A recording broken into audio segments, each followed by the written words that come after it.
Exacto. Ok, vamos a hablar un poco sobre la democracia.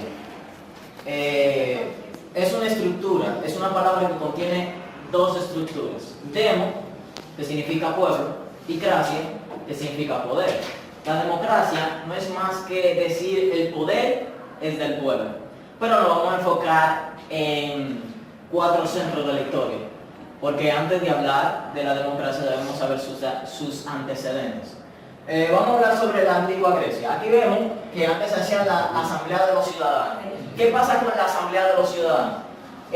Los reyes, los nobles y todas esas personas se juntaban con las personas de media burguesía. Me explico, para los que no entiendan, la clasificación del proletariado, baja burguesía, media burguesía, alta burguesía, eran básicamente personas con puestos importantes y que eran ricos, como abogados, doctores, juristas, etc. Hacían esa asamblea de ciudadanos, o sea que no era todo el pueblo que tenía el privilegio de conocer a los que mandaban, a los presidentes, a los reyes, no tenían esa cercanía, y aparte de eso, eran esas personas, o sea, había cierto tipo de exclusión, metafóricamente hablando.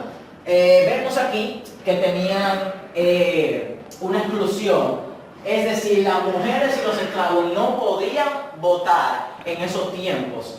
Y también era a nivel de sorteo y por la mayoría de votos. Vamos a suponer que en la media burguesía antes habían solamente 200 personas, pues esas 200 personas iban a la asamblea de los ciudadanos, pues ellos votaban y la mayoría de esos votos eran quienes elegían a sus gobernadores.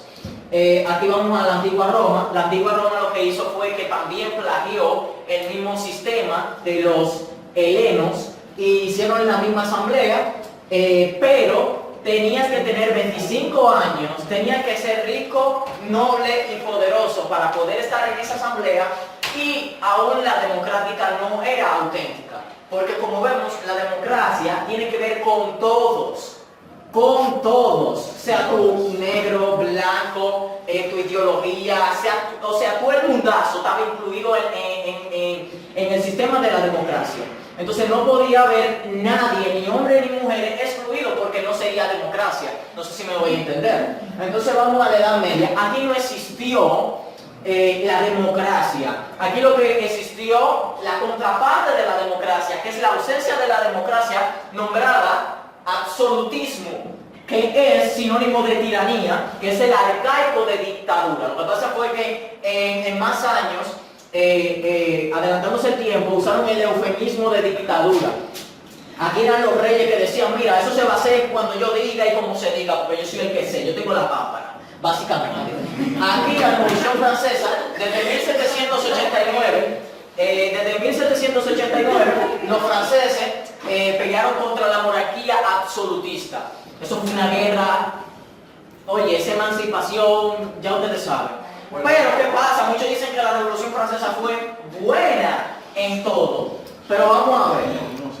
Lo bueno de la Revolución Francesa en cuanto a la democracia es que había los principios principales democráticos, también el sufragio universal, que decía no importa tu sexo, no importa tu raza, no importa de donde tú seas, a mí no me interesa, tú tienes derecho a votar, tú tienes derecho a decidir cuál va a ser el gobernante. Tú vas a decidir, como decíamos antes, vamos a sacar desde la Edad Media para atrás, no existía la democracia, entonces lo que hicieron fue el sufragio.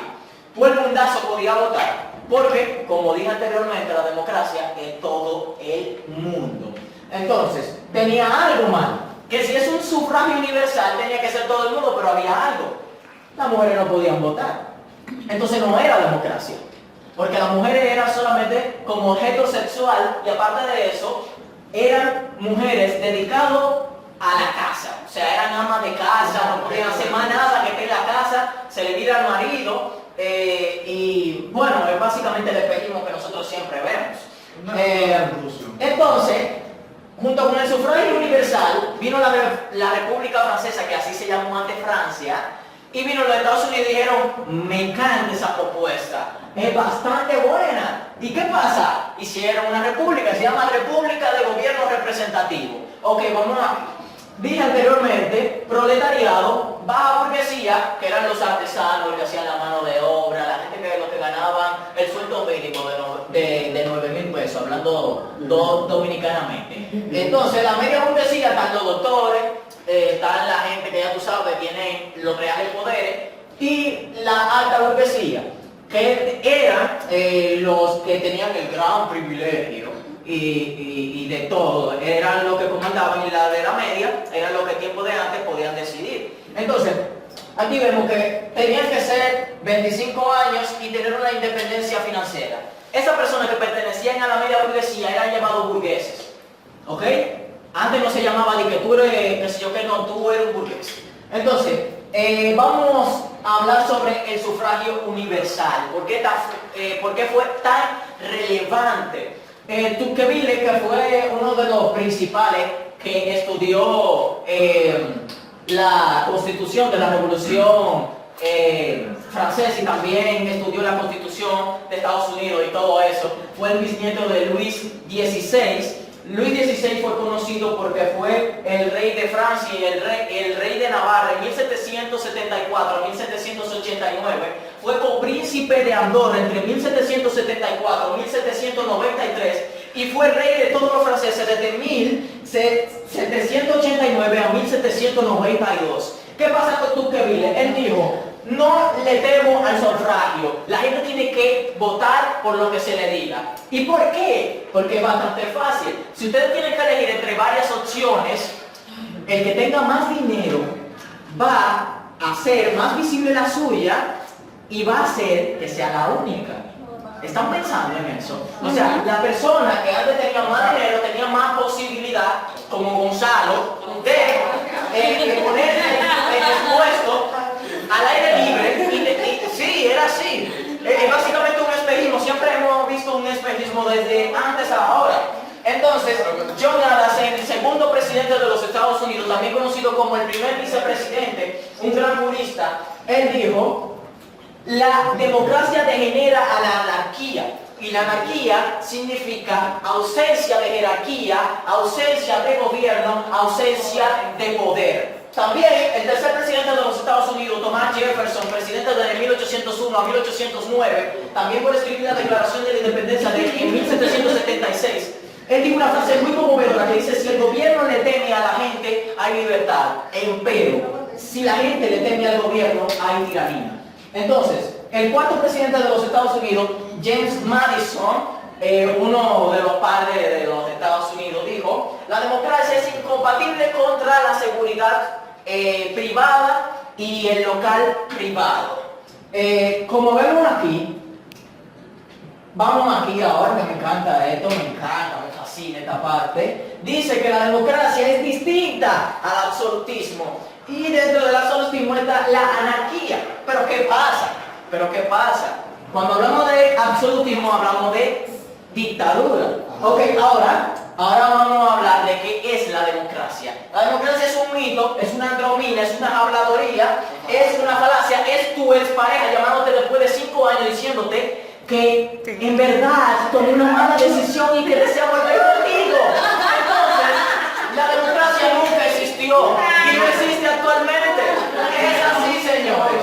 Es decir, no existe la democracia. Aquel que diga: estoy en República Dominicana, existe la democracia. Mira, Señor te reprenda, porque aquí no existe la democracia. No va a existir nunca.